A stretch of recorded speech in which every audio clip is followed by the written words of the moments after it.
Olá a todos e bem-vindos ao retorno do Crisma. Espero que todos tenham tido ótimas férias e ótimas festas de fim de ano. Bom, para retornarmos nessa reunião nossa, que continua sendo virtualmente, vamos invocar o Espírito Santo. Vinde, Espírito Santo, enchei os corações dos vossos fiéis e acendei neles o fogo do vosso amor. Enviai o vosso Espírito, e tudo será criado, e renovareis a face da terra. Oremos. Ó Deus, que instruíste os corações dos vossos fiéis com a luz do Espírito Santo, fazei que apreciemos exatamente todas as coisas segundo o mesmo Espírito, e gozemos sempre da sua consolação, por Cristo Senhor nosso. Amém. Estamos reunidos em nome de Deus, que é Pai, Filho e Espírito Santo. Amém.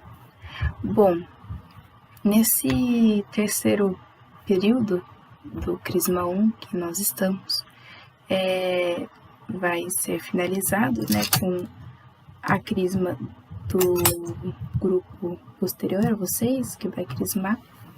Então, enquanto eles não crismam, nós estamos aqui unidos e vamos continuar a matéria da catequese. Para retornarmos a este encontro deste ano de 2021, vamos revisar a matéria do ano passado, apenas hoje, e a partir de semana que vem a gente vai ter matéria nova. Matéria, eu digo catequese. Então, vamos falar aqui comigo sobre a matéria, a catequese, que nós vimos no primeiro semestre do ano passado. Começando lá com conhecimentos gerais, se vocês pegarem a revisão que nós mandamos, antes da primeira prova da catequese, eu estou utilizando para me guiar, então se vocês quiserem utilizá-la também, seria bem interessante, só para relembrarmos. Então, a primeira coisa que nós aprendemos, não sei se vocês lembram, quando nós subimos na igreja, conversamos sobre o que tinha lá e conversamos sobre os conhecimentos gerais da igreja, e nela falamos sobre os 3 pilares da Igreja Católica: a Sagrada Escritura, o Magistério e a Tradição. São esses 3 pilares que sustentam a nossa igreja, não somente a Escritura, ou seja, a Bíblia, como ocorre em outras igrejas cristãs. Nós também temos a tradição, ou seja, aquela tradição que vem desde os antigos, desde os apóstolos, e o magistério, que são aqueles estudiosos da igreja que nos guiam na caminhada. Segunda parte que nós estudamos no primeiro semestre foi a Bíblia, ou seja, a estrutura da Bíblia. Nós vimos que a Bíblia é dividida em 2, o Antigo Testamento e o Novo Testamento. E se pode dizer que essa Bíblia é dividida com o marco do nascimento de Jesus Cristo. Então, antes de Jesus Cristo é o Antigo Testamento e o Novo Testamento é o depois do nascimento dele. Nós também falamos sobre o Evangelho, ou seja, os 4 evangelistas que falaram sobre a vida de Cristo. Também falamos sobre a epístola, que significa carta, que também se encontra no Novo Testamento. Outra coisa também que nós aprendemos no primeiro semestre foi a oração do creio. Espero que todos se lembrem que a oração do creio é aquela oração longa, que na verdade ela significa basicamente a nossa fé. Ela afirma a nossa fé. Então, a oração do creio tem tudo o que o católico acredita. A oração: creio em Deus Pai, Todo-Poderoso, Criador do céu e da terra, em Jesus Cristo, seu único Filho, nosso Senhor, e por assim vai. Tudo nela está tudo o que o católico acredita.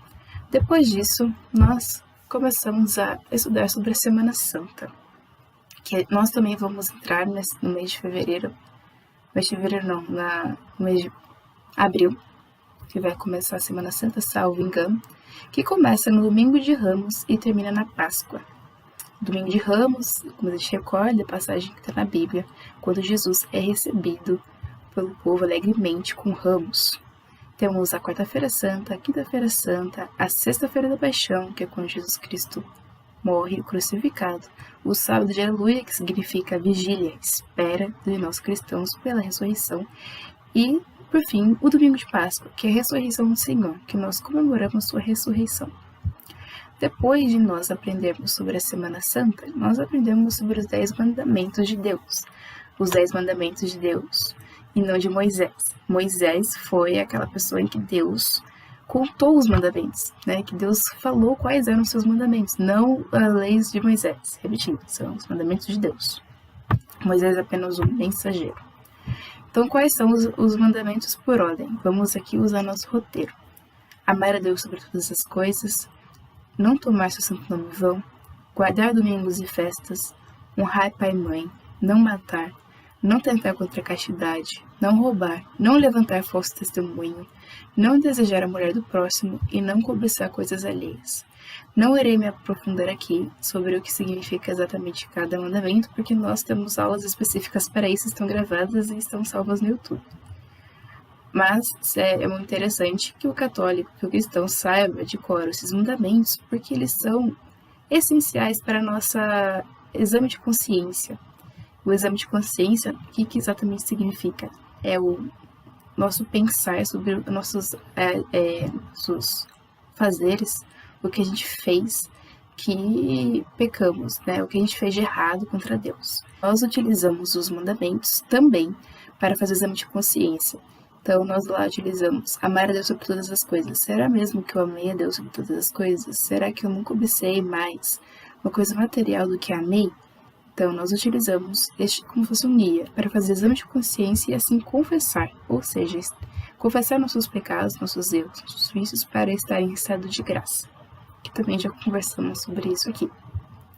Após isso, nós aprendemos sobre os 7 sacramentos, e deles são batismo, confissão, eucaristia, crisma, que significa confirmação, matrimônio, ordem e a unção dos enfermos. Lembrando também que temos vídeos especificando cada sacramento. E também, na parte 7 aqui do nosso roteiro, nós temos os 7 dons do Espírito Santo. Lembrando, não sei se vocês vão lembrar, mas no vídeo nós utilizamos de uma metáfora explicando o que significa, né, como que funciona os dons do Espírito Santo. Nós recebemos os dons pelo batismo, mas o fortificamos no crisma, que os dons do Espírito Santo são como se fossem antenas em nossa cabeça, que estão sempre direcionadas ao céu. E como se o Espírito Santo nos comunicasse por essas antenas, né? 7 antenas. E cada antena tem o seu dom, que são os dons do Espírito Santo, que são fortaleza, ciência, temor a Deus, conselho, sabedoria, piedade e entendimento ou inteligência. Depois, nós vimos os 5 mandamentos da igreja. Nós recordamos que não tanto só temos os mandamentos de Deus, mas temos os mandamentos da igreja, ou seja, as regras que a Igreja Católica propõe aos católicos para cumprirem, que nada mais são que pequenas regras, para falar bem a verdade, é o mínimo que o católico deve fazer. É o mínimo. Como, por exemplo, são ir à missa pelo menos nos domingos e festas de guarda. Então, vemos aqui que o pelo menos, o ideal seria que a gente fosse, não precisava ir o pelo menos. O ideal é que fôssemos todos os domingos e as festas que a igreja propõe. Confessar pelo menos uma vez ao ano.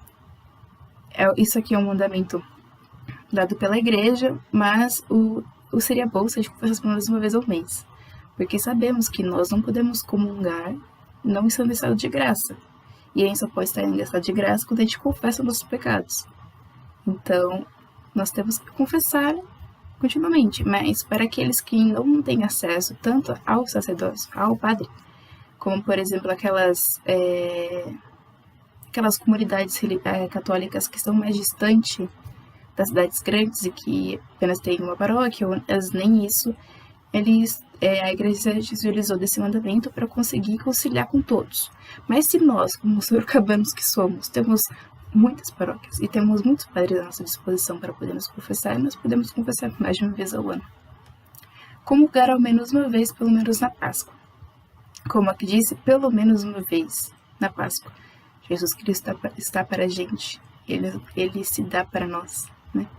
Ele nos oferece a sua união todos os dias. Todos os dias tem missa. Por exemplo, no Mosteiro de São Bento, aqui em Sorocaba, todo dia a missa. Tem no Salesiano também, todo dia. E aqui a igreja fala que pelo menos na Páscoa, mas a gente pode fazer muito mais do que isso. Jejuar e abster-se de carne quando a Santa Igreja manda fazer. Penitência em todas as sextas-feiras. Como já falamos e repetimos, a abstinência de carne, a Igreja pede para fazer todas as sextas-feiras do ano. Não é apenas a sexta-feira da Paixão, é todas as sextas-feiras do ano. E por que isso? A abstinência de carne é como você fizesse um pequeno sacrifício durante a semana, apenas um dia, para repensar, para refletir naquele dia o sacrifício que Jesus Cristo fez por nós. E apenas um dia. E se esforçando para fazer essa abstinência de carne, e rezando, claro, sempre tendo em oração, nós nos fortalecemos na fé. E por último, o mandamento da igreja é o pagar o dízimo, porque afinal nós precisamos pagar, o padre tem salário, precisamos pagar o ar-condicionado da paróquia, a luz, a água e os funcionários, não sei se eu repeti isso, enfim, nós temos que pagar o dízimo porque a igreja é uma estrutura que precisa se manter. Por penúltimo, no primeiro semestre, nós vimos o Corpus Christi. Corpus Christi, como a gente fala, é a festa, né, que quando a gente comemora a instituição da Sagrada Eucaristia. Quando celebramos, quando Cristo se fez na Eucaristia, né, quando a gente conversou sobre o mistério de transubstanciação. Então, esse é o Corpus Christi. Qual sacramento é celebrado? Sacramento Eucaristia. Espacinho para vocês responderem mentalmente. E por último, nós aprendemos sobre a Santa Missa. E o que é a Santa Missa? A Santa Missa é a maior oração que o católico pode fazer. Por que eu digo isso? Porque é nessa oração, é neste momento, que Jesus se faz presente para nós. Né? Se faz de corpo e sangue, né? Ali, na transubstanciação. Então, foi isso que a gente aprendeu no primeiro semestre e vamos com a Júlia para continuar a nossa revisão do segundo semestre. Que bom que vocês estão de volta aqui com a gente fica muito feliz com isso. Então, vamos agora fazer um breve resumo do que a gente viu no segundo semestre do ano passado. A primeira coisa que nós aprendemos foi a oração do Salve Rainha, que é uma oração muito bonita dedicada a Maria, que é a nossa rainha, nossa mãe do céu. Sempre que vocês puderem, rezem essa oração e aprendam ela bem direitinho, porque ela é muito bonita e muito poderosa pra gente. Depois nós falamos sobre os dogmas. Dogmas são verdades da nossa fé. São coisas que já são incontestáveis, nós temos certeza da sua verdade. Como, por exemplo, Maria, Mãe de Deus, é um dogma, certo? Então, quando a gente fala sobre dogmas, são verdades que já foram contestadas e já foram atestadas pela nossa igreja. Sejam elas verdades sobre a vida e a morte, verdades sobre Deus, verdades sobre o Papa, verdades sobre Maria. Então, nós temos uma lista bem grande de dogmas da nossa fé, que é muito importante que a gente saiba também, para ter um conhecimento maior da nossa fé do que acreditamos na nossa igreja. Depois, nós falamos sobre as virtudes. Nós temos as virtudes teologais e as virtudes cardeais. As virtudes teologais são aquelas virtudes que a gente precisa de Deus para nos abençoar. São virtudes que por nós mesmos a gente não consegue obter. Então, quando a gente pede fé, a gente não pode fazer a fé brotar por nada em nós. A gente precisa que Deus nos dê o dom da fé. Por isso nós precisamos pedir. Pedir significa abrir o coração para receber. Então, nós precisamos pedir o dom de Deus nas virtudes teologais. Já as virtudes cardeais vêm de Deus também, porque são virtudes, mas elas precisam do nosso esforço humano. Nós precisamos ter a vontade, o ímpeto de consegui-las, como, por exemplo, a justiça. A justiça divina existe, ela nos ajuda, mas a justiça humana é nossa. Então, para sermos pessoas justas, nós precisamos do nosso esforço, além da graça de Deus. Certo? Então, essa é a diferença entre a virtude teologal e a virtude cardeal. E virtude é o oposto de vício. Ou seja, são hábitos bons, coisas boas que cultivamos na nossa vida e nos levam mais próximos de Deus. Depois nós falamos sobre as parábolas. Parábolas são histórias que Jesus contava na Bíblia para poder mostrar o significado de alguma coisa. como, por exemplo, a parábola do filho pródigo ou a parábola dos talentos. Nós vemos várias parábolas que podem encontrar nos nossos vídeos aqui das outras catequeses, e elas contam um pouquinho do reino de Deus para nós, como a gente deve viver essa vida para poder chegar ao céu. Então a gente aprende aos pouquinhos, assim como histórias, como a gente deve seguir, porque às vezes a gente não entende essa realidade espiritual, né? Essa verdade de Deus. Então, com pequenas histórias, Deus nos mostra o tesouro que é o reino de Deus, como é essa verdade intangível por nós aqui, aos poucos, em pequenas parábolas. Depois nós vemos o Sermão da Montanha. O Sermão da Montanha é aquele texto bonito onde Jesus fala: bem-aventurados os que choram, porque serão consolados. Ele dá uma lista de coisas que falam sobre nós. É um texto muito bonito que vale a pena reler sempre que possível, porque nos mostra que a nossa realidade aqui, nossa falta de justiça, nosso choro, nosso lamento, eles têm um propósito maior. Eles vão ser compensados na glória de Deus. Não é em vão. Então é um texto muito bonito e muito rico, para nos dar força para continuar vivendo aqui. E nas últimas catequeses nós vimos o terço. Vocês lembram do terço? O terço é um pedaço do rosário, certo? Obviamente, um terço literalmente do rosário, agora um quarto, que nós temos 4 terços. Mas então, o terço é composto de 5 mistérios, e cada mistério é composto de um Pai Nosso, 10 Ave Marias e um Glória, e alguma jaculatória, que é alguma frasezinha, uma oração curta e bonita que a gente faz. E os mistérios são divididos entre mistérios gozosos, gloriosos, dolorosos e luminosos. Luminosos são aqueles últimos mistérios que vieram a partir de João Paulo II para complementar a nossa meditação do texto. Então, nesses mistérios, nós conseguimos ver a vida de Jesus, desde a anunciação do anjo até a sua morte. Então, lá nos mistérios gloriosos, a gente vê Maria recebendo o anúncio do anjo, Jesus nascendo, a visita de Isabel, e depois a gente vai parar nos mistérios dolorosos, que é a subida de Jesus ao Calvário, a crucificação e a morte do Senhor. Então, a gente consegue passar por toda a história da salvação rezando os textos. Então, em resumo, foi isso que a gente aprendeu nesse último semestre. E nesse novo período que a gente tem agora até abril, até a Páscoa, antes de vocês irem para o Crisma, nós temos muitos conteúdos legais e muito importantes para a gente aprender nessa catequese. Eu espero que vocês possam aprender, possam se dedicar e se interessar por essa matéria tão legal que é a nossa fé, que é a nossa igreja. Então, que a gente possa continuar juntos nessa caminhada. E vocês sabem que sempre que vocês precisarem e tiverem alguma dúvida, nós estamos aqui para ajudar vocês. Vamos rezar então uma oração do Pai Nosso para finalizar, para que a gente possa absorver tudo isso e que esse ano comece diferente, comece novo e que seja um ano de muito aprendizado para todo mundo.